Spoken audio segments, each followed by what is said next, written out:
नमस्कार सुप्रिय दर्शक बंधुरा वेलकम टू माई चैनल।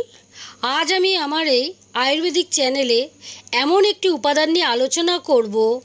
आपनारा यदि मन दिए सेटा श्रवण करें एबं मेने चलें तबे आशा करी एत दूषणेर मध्येও सुस्थभावे थाकते पारबेन। सेटा हलो ओमेगा 3। एटी एकटी फैटी অ্যাসিড যা আমাদের শরীরের জন্য অত্যন্ত প্রয়োজনীয় উপাদান।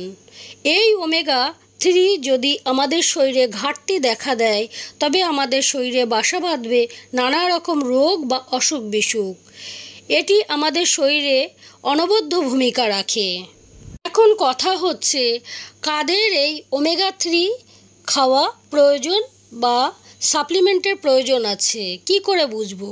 যাদের শরীরের ভিতরে কোলেস্টেরল লেভেল বেশি থাকে অর্থাৎ গুড কোলেস্টেরল কম থাকে, ব্যাড কোলেস্টেরল বেশি থাকে, তাদের বুঝতে হবে ওমেগা 3 কম আছে শরীরে। শরীরে যদি ওমেগা 3 কম থাকে তাহলে নানা রকম অসুখ বিসুখ আমাদের লেগেই থাকবে। এই ওমেগা 3 মানসিক অবসাদ থেকে মানুষকে দূরে রাখে। বর্তমানে মানসিক অবসাদে ভুগছেন না এমন মানুষ হয়তো খুঁজে পাওয়া যাবে না। ওমেগা ও ফ্যাটি অ্যাসিড এই মানসিক রোগের ওপর দারুণ কাজ করে, মানসিক স্বাস্থ্যকে উন্নত করে, চোখের স্বাস্থ্য উন্নত করে। ডিএইচএ নামে একটি ওমেগা 3 ফ্যাটি অ্যাসিড চোখের রেটিনার একটি প্রধান কাঠামোগত উপাদান।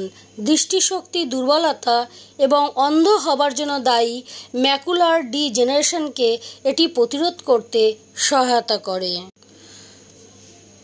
ওমেগা 3 ভ্রূণের মস্তিষ্কে বিকাশে সক্ষম। গর্ভাবস্থায় শিশুর মস্তিষ্কের বিকাশে সাহায্য করে ওমেগা 3। ফ্যাটি অ্যাসিড অটিজম সহ একাধিক রোগকে প্রতিরোধ করতে সক্ষম এই ওমেগা 3 ফ্যাটি অ্যাসিড। এছাড়াও শিশু অবস্থাতেও মস্তিষ্কের বিকাশে এবং শিশুর বুদ্ধি বিকাশ ঘটাতে সহায়ক কিন্তু এই ওমেগা ফ্যাটি অ্যাসিড। হৃদরোগের ঝুঁকি কমায় omega 3। Omega 3 fatty acid triglyceride ও এলডিএল কোলেস্টেরলের মাত্রা কমায়, এইচডিএল এর মাত্রা বৃদ্ধি করে অর্থাৎ গুড কোলেস্টেরলের মাত্রা বৃদ্ধি করে, রক্তচাপকে নিয়ন্ত্রণে রাখে এবং রক্ত জমাট বাঁধতে দেয় না। এই সব কারণে হ্রাস পায় হৃদরোগের ঝুঁকি। ক্যান্সার প্রতিরোধে সক্ষম ওমেগা 3। গবেষণায় দেখা গেছে যেসব মানুষের মধ্যে ওমেগা 3 ফ্যাটি অ্যাসিডের মাত্রা বেশি তাদের মধ্যে 55% কোলন ক্যান্সারের আক্রান্ত হবার ঝুঁকি কম। এছাড়া ওমেগা 3 ফ্যাটি অ্যাসিড উপাদানটি প্রোস্টেট ও স্তন ক্যান্সারের মতো রোগের ঝুঁকি কমাতেও সাহায্য করে। অ্যাজমা প্রতিরোধ করে। ওমেগা 3 অ্যাজমা প্রতিরোধ করতে সহায়তা করে, বিশেষত শিশুদের মধ্যে অ্যাজমার উপসর্গ এবং এই রোগকে পুরোপুরি দূর করতে এবং প্রতিরোধ করতে সক্ষম ওমেগা 3 ফ্যাটি অ্যাসিড। তার সঙ্গে প্রাপ্তবয়স্কদের মধ্যেও যে অ্যাজমার উপসর্গ দেখা যায় তাও ওমেগা 3 ফ্যাটি অ্যাসিড দূর করতে সহায়ক। প্রদাহ বিরোধী।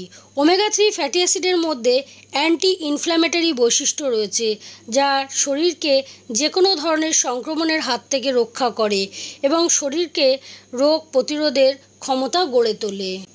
সুস্বাস্থ্য বজায় রাখতে ওমেগা 3 সমৃদ্ধ খাবার খাওয়া খুবই প্রয়োজন। তিসি সুপারফুডগুলির মধ্যে একটি যা ওমেগা 3 সমৃদ্ধ। এটির মধ্যে থাকা পুষ্টি কোলেস্টেরলের মাত্রা কমাতে সহায়তা করে। এছাড়া এটি হজমের সমস্যা থেকে রেহাই দেওয়ার ক্ষেত্রেও দুর্দান্ত কাজ করে। রাজমা বা কিডনি বিনস। এই রাজমা বা কিডনি বিনস আমরা খেয়ে থাকি। এটি ওমেগা 3 ছাড়াও প্রোটিন এবং ভিটামিন বি সমৃদ্ধ। এগুলিতে অদ্রবণীয় ফাইবারের পরিমাণ বেশি যা ডায়রিয়া এবং পেট ফাঁপার চিকিৎসায় সহায়তা করে। রান্নার জন্য ক্যানোলা তেল সেরা পছন্দ হোক। এই তেল স্বাস্থ্যকর এবং ওমেগা 3 অ্যাসিড সমৃদ্ধ। আমরা জানি সয়াবিন প্রোটিনের অন্যতম সেরা উৎস, তবে এগুলি ওমেগা 3 ফ্যাটি অ্যাসিডের একটি পাওয়ার হাউস। আখরোট আখরোট ওমেগা 3 উপাদানের জন্য জনপ্রিয়। এগুলিতে লিনোলিক এবং আলফা লিনোলিক অ্যাসিড রয়েছে, যা প্রদাহ বিরোধী প্রভাব। এছাড়াও আখরোট ভিটামিন এ, বি, সি এবং ই সমৃদ্ধ। আমরা ব্রেনের জন্য আখরোট খেয়ে থাকি এবং ডক্টর আমাদের আখরোট খেতে বলেন ব্রেনের জন্য, কিন্তু এতে ওমেগা 3 প্রচুর পরিমাণে রয়েছে। Chia seed omega 3 calcium, magnesium অনন্য পুষ্টি সমৃদ্ধ। এগুলি অ্যান্টিঅক্সিডেন্ট এবং অদ্রবণীয় ফাইবার সমৃদ্ধ, যা হজমতন্ত্রকে সুস্থ রাখে। আপনাদেরকে এতগুলি ওমেগা 3 উৎস সম্বন্ধে আমি এতক্ষণ বললাম। এবার বলবো ওমেগা 3 সমৃদ্ধ খাবার খাওয়া আমাদের প্রতিদিন সম্ভব হয়ে ওঠে না, ফলে শরীরের একটা ঘাটতি থেকে যায়। কিন্তু যেটা আমরা করতে পারি তা হলো খুব সস্তায় পাওয়া যায় তিসি বা ফ্ল্যাক্সিড। 250 গ্রাম তিসি ফ্রাই প্যানে তেলে নিয়ে বয়ামে রেখে দেবেন, স্যালাডে খাবেন, রান্নায় কিন্তু খাবেন না, কারণ এতে প্রচুর তেল আছে। ক্যান্সারে আক্রান্ত ব্যক্তি এই তিসির তেল খেতে পারে এমনিতেই। এই তেল খাওয়া যায়।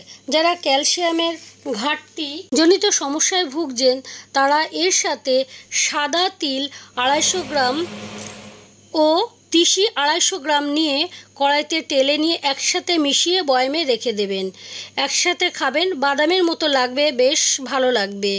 ক্যালসিয়াম যত ন্যাচারাল সোর্স থেকে নেবেন তত ভালো। এটি খাবার শুরু করার কিছুদিনের মধ্যে দেখবেন যাদের আর্থারাইটিসের ব্যথা আছে সেটি কমতে থাকবে।